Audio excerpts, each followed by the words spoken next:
با پیشرفت جنگنده ها و پیدا شدن سر و کله جنگنده های رادارگریز و نسل پنجم در جهان، روسیه یکی از کشورهای قدرتمند دنیا هم مثل بقیه جنگنده نسل پنجم خودش رو یعنی سوخو 57 معرفی کرد که نه تنها بتونه قدرت آسمان ها رو مال روسیه کنه، بلکه بتونه بازار جنگنده های نسل پنجم رو به دست بگیره. حالا ما میخوایم توی این ویدیو از چنل لمس براتون این جنگنده قدرتمند نسل پنجم رو معرفی کنیم. لطفاً برای حمایت از ما این ویدیو رو لایک کنید و چنل ما رو سابسکرایب کنید. اتحاد جماهیر شوروی در اواخر دهه 1970 احساس کرد باید به هواپیماهای جنگنده خودش توسعه بده تا بتونه در دهه 1990 اون رو تولید انبوه کنه و بالاخره سوخو 27 و میگ 29 از ارتش شوروی بازنشسته بشن. شرکت سوخو توی سال 1982 پروژه جدیدی رو برای ساخت یک جنگنده پیشرفته شروع کرد. اسمش رو هم S37 گذاشت. توی همون سالها شرکت میگ هم پروژه ساخت جنگنده دیگه‌ای رو به نام میگ 1-44 شروع کرد، اما جفتشون بعدها کنسل شدن و دولت روسیه دستور داد به جاش شرکت‌های هواپیما سازی باید طرحی رو شروع کنن و جنگنده‌ای رو بسازن که بتونه توانایی‌هایی مثل F-22 رپتور داشته باشه. بعد از یک مدت شرکت سوخو انتخاب شد تا کار این جنگنده جدید رو تمام کنه. شرکت سوخو هم توی سال 2002 ساخت و طراحی این جنگنده رو شروع کرد. توی سال 2007 روسیه و هند یک قرارداد رو امضا کردند که در واقع هند رو توی ساخت این جنگنده نسل پنجم شریک می‌کرد. روسیه به هند قول داده بود که 8 تا 10 سال دیگه این جنگنده رو رونمایی کنه. سوخو 57 در سال 2010 اولین پرواز آزمایشی خودش رو انجام داد که معلوم بود هنوز باید خیلی کارها روی این هواپیما انجام بشه. توی سال 2018 هند گفت این هواپیمای نسل پنجم جدید یعنی سوخو 57 چیزی نیست که ما توقع داشتیم و اونقدری که ما میخواستیم رادارگریز نیست. برای همین هند از این شراکت خارج شد و سفارش‌هاش رو هم لغو کرد.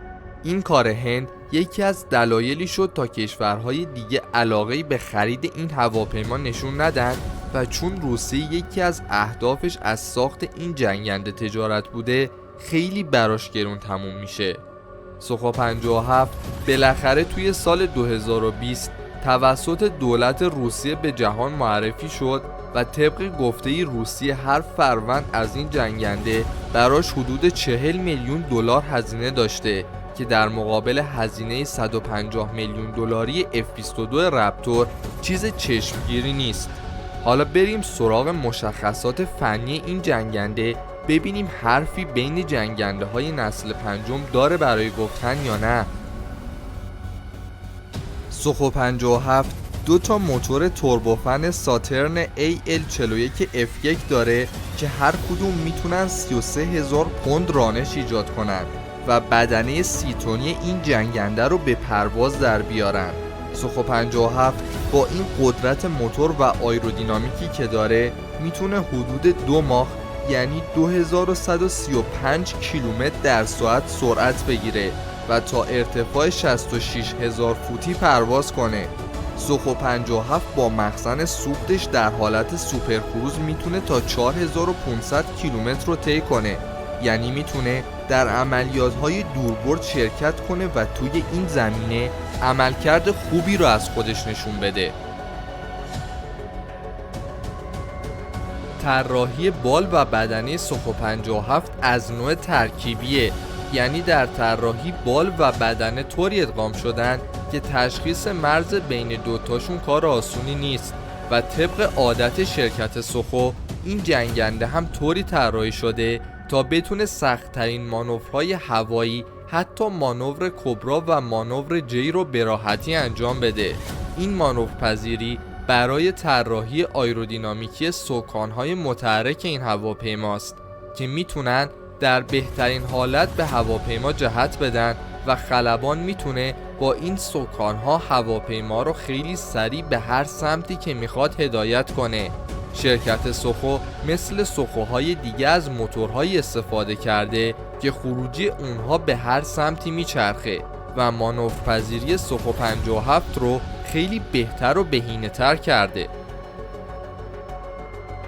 شرکت سوخو بدنه و بال سوخو 57 رو بجز برای مانورپذیر بودن جوری طراحی کرده که شکل بدنه و بال تا حدی سطح مقطع راداری هواپیما رو کم کنه و در ساخت بدنه از آلیاژهای آلومینیوم، تیتانیوم و کامپوزیت استفاده شده.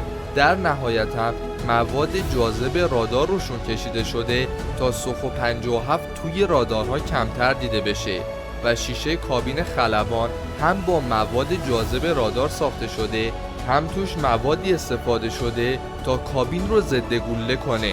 اما برخلاف بدنه، بال و سر هواپیما گفته شده که موتورها به خوبی از رادار مخفی نشدن و ممکنه رادار بتونه سوخو 57 رو از روی موتورهاش که خیلی خوب مخفی نشدن شناسایی کنه. سوخو 57 با اینکه مثل رقبای غربیش رادارگریز نیست ولی تسلیحات خوب و مرگباری رو در خودش جای داده.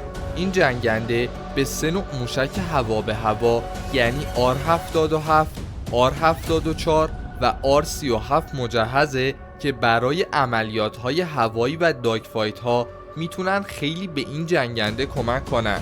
علاوه بر اینها یک مسلسل GSH-31 داره که قادر در هر دقیقه 1500 گلوله 30 میلیمتری رو شلیک کنه. سوخو 57 به 2 نوع موشک هوا به سطح هم مجهز شده که از نوع KH-38M و KH-59 MK2 هستند که معمولاً با استفاده از لیزر و رادارهای ماهواره‌ای به هدف مورد نظر خلبان اصابت می‌کنند. این جنگنده میتونه برای عملیات‌های دریایی هم کاربردی باشه و موشک‌های ضد کشتی با خودش هم کنه و عملیات خودش رو در دریاها هم انجام بده. با این چیزهایی که تا اینجای ویدیو بهتون گفتیم، سوخو 57 جزء یکی از جنگنده‌های نسل پنجم با تکنولوژی بالا به حساب میاد که میتونه رقیب اصلی جنگنده نسل پنجم آمریکایی یعنی F-22 رپتور باشه که ما براتون توی ویدیو بعدی از چنل لمس این دو جنگنده رو از همه جهات مقایسه میکنیم. حالا باید بهتون بگیم سوخو 57 آنچنان تست دقیقی در میدانهای نبرد نشده و با اینکه روسیه ازش در جنگ اوکراین استفاده کرده هنوز عملکرد واقعی سوخو 57 مشخص نیست. حالا نظر آخر رو شما بدید که سوخو 57 اون چیزی هست که روسیه میگه یا نه؟ لطفاً نظرتون رو با ما و بقیه توی کامنت ها در میون بگذارید.